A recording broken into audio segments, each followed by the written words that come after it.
नमस्कार, बहुत स्वागत है आप सभी का। जी मध्य प्रदेश छत्तीसगढ़ देख रहे हैं आप और आपके साथ मैं हूं कीर्ति दीक्षित। और एग्जिट पोल के आंकड़े नरेंद्र मोदी की अगुवाई में एनडीए सरकार की गवाही दे रहे हैं, लेकिन विपक्ष की नजर में एग्जिट पोल गलत है और फेक नैरेटिव भी। उनका सच्चाई से कोई लेना देना नहीं है। आरोप यह है कि एग्जिट पोल में एनडीए को बढ़त दिखाकर काउंटिंग डे के दिन गड़बड़ी की तैयारी की जा रही है, ताकि इंडिया गठबंधन के पक्ष में बन रही हवा को नकारा जा सके। और इस बीच आज चुनाव आयोग ने प्रेस कॉन्फ्रेंस की, विपक्ष के कई आरोपों को बेबुनियाद बताया और विपक्ष पर झूठा नैरेटिव फैलाने का आरोप लगा दिया। ऐसे में सवाल यह है कि क्या एग्जिट पोल के आंकड़ों ने विपक्ष का कॉन्फिडेंस हिला दिया है? क्या नतीजों के डर से विपक्ष शोर कर रहा है? कभी वोटर लिस्ट खराब है, कभी ईवीएम खराब है, कभी ये खराब है, कभी काउंटिंग में एआरओ की टेबल पे आदमी नहीं है, 150 डीएम से बात कर ली। जनता का वोट अगर पड़ा है तो इनको बहुमत नहीं मिल रहा है। यदि 300 पार तो वो जनता का वोट नहीं है, वो ईवीएम मशीन का वोट है। चुनाव आयोग बीजेपी की एक्सटेंडेड ब्रांड, बीजेपी की एक शाखा इस तरह से काम करे। What is this happening in the country? ये फेक नैरेटिव है जो चल रहा है। जबरदस्त हार होने वाली है इस इंडिया गठबंधन की।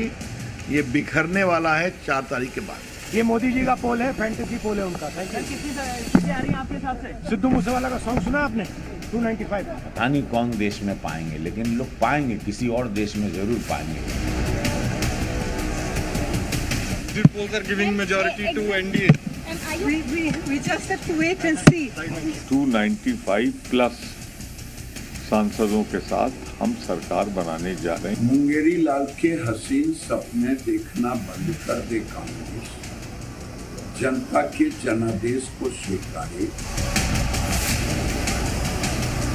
इस बार अगर किसी भी प्रकार की गुंजाइश रखी आपने धोखाधड़ी, चाहे किसी भी बड़े आदमी का फोन आया हुआ आपके पास, ऐसा नहीं हो सकता कि आप कोई अफवाह फैला दें और एक सबको शक के दायरे में ले आए। ऐसा नहीं हो सकता।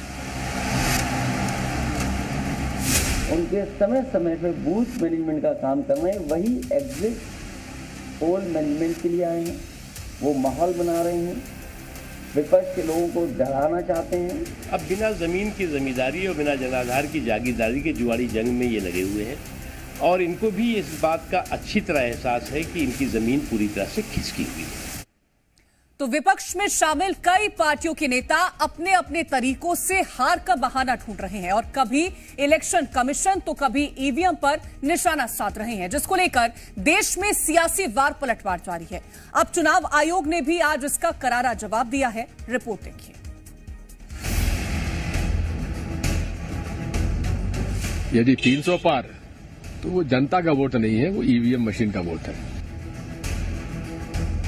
काउंटिंग को धीमे धीमे करें और रात में बिजली गुल करेंगे। तुम्हारे पैर के नीचे कोई जमीन नहीं, कमाल ये है फिर भी तुम्हें यकीन नहीं। गुलशन की खूबसूरती फूलों से है, माली की बात कौन करता है। लोकतंत्र में जीत हार जरूरी है, मगर तुम्हारी बात कौन करता है। एक पुरानी कहावत है, नाच न आए आंगन टेढ़ा, और विपक्ष का INDIA गठबंधन इसी कहावत को एक बार फिर चरितार्थ करता दिख रहा है। 7वें चरण के चुनाव खत्म होने और एग्जिट पोल आने के बाद से विपक्ष के नेताओं ने अपनी संभावित हार का ठीकरा फोड़ना शुरू कर दिया है। कांग्रेस, आम आदमी पार्टी, RJD, SP समेत तमाम विरोधी दल लगातार ईवीएम और चुनाव आयोग पर निशाना साध रहे हैं। इनको बहुमत नहीं मिल रहा है और जो कांग्रेस पार्टी ने 295 का फिगर दिया है वो सही है। और उसके बाद यदि 300 पार तो वो जनता का वोट नहीं है, वो ईवीएम मशीन का वोट है। स्ट्रांग रूम से कंट्रोल यूनिट और बैलेट यूनिट को बाहर लाया जाए, या तो आप उसकी तस्वीर खींचने की इजाजत दीजिए या उस वक्त आप वो फॉर्म प्रपत्र मुहैया कराइए। दरअसल विपक्ष की तमाम पार्टियां हार की आशंका से ही तिलमिलाई हुई हैं और हर बार की तरह इस बार भी इलेक्शन कमीशन और ईवीएम को जिम्मेदार बता रही हैं। हालांकि कांग्रेस के महासचिव और मीडिया प्रभारी जयराम रमेश ने ऐसा आरोप लगाया कि चुनाव आयोग भी खुलकर जवाब दिए बिना नहीं रह सका। काउंटिंग से पहले बताना चाहिए किसने किया, ताकि उन सब डिस्ट्रिक्ट मजिस्ट्रेट्स को या जिसने किया उसको हम सजा दे सकें। ऐसा नहीं हो सकता कि आप कोई अफवाह फैला दें और एक सबको शक के दायरे में ले आए, ऐसा नहीं हो सकता। चुनाव आयोग ने राजनीतिक पार्टियों को साफ शब्दों में कहा कि भ्रम और शक का कोई इलाज नहीं है, लिहाजा कोई भी नेता बिना सबूत के फेक नैरेटिव सेट ना करे। वहीं बीजेपी ने भी विपक्ष के इलेक्शन कमीशन और ईवीएम पर हार का ठीकरा फोड़ने के प्रयास पर करारा प्रहार किया। चाहे बीजेपी हो चाहे और कोई सत्ताधारी पार्टी हो, आप उनके गुलाम नहीं हो, आप इंडिपेंडेंटली काम करो, लेकिन चुनाव आयोग काम नहीं कर रहा है। चुनाव आयोग बीजेपी की एक्सटेंडेड ब्रांच, बीजेपी की एक शाखा इस तरह से काम कर रहे हैं। ये जो हार के हथौड़े मारने का रिहर्सल शुरू हो गया है, तो उसमें कोई ईवीएम पे मारेगा तो कोई जो है वो मशीनरीज पे मारेगा, कह दिया डीएम भी, उन्होंने कह दिया डीएम भी आ गया बीच में, मीडिया भी आ गया, सब कुछ आ गया है। तो हार का हथौड़ा सब लोग अपने अपने अलग अलग तरह से मारने की कोशिश करेंगे। जाहिर है 1 जून को मतदान के आखिरी दिन का सूरज ढलने के साथ ही विपक्ष के आरोपों की फेहरिस्त तैयार होनी शुरू हो गई थी और कहना गलत नहीं होगा, ये सिलसिला 4 जून की शाम को नतीजे आने तक जारी रहेगा।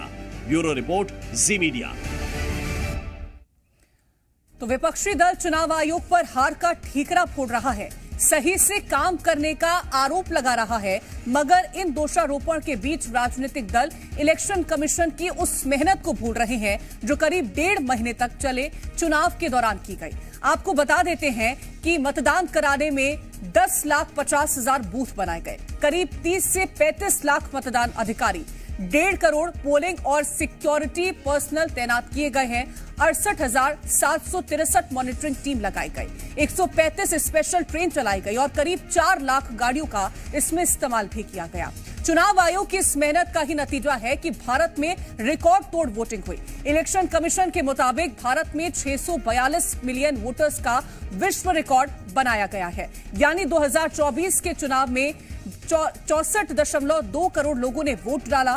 पूरी दुनिया में कहीं भी ऐसा नहीं हुआ कितने लोगों ने मतदान किया हो। आपको हैरानी होगी कि G7 देशों की जितनी जनसंख्या है उससे ज्यादा लोगों ने हिंदुस्तान में मतदान किया, जो कि सभी G7 देशों के वोटर्स का 2.5 गुना है।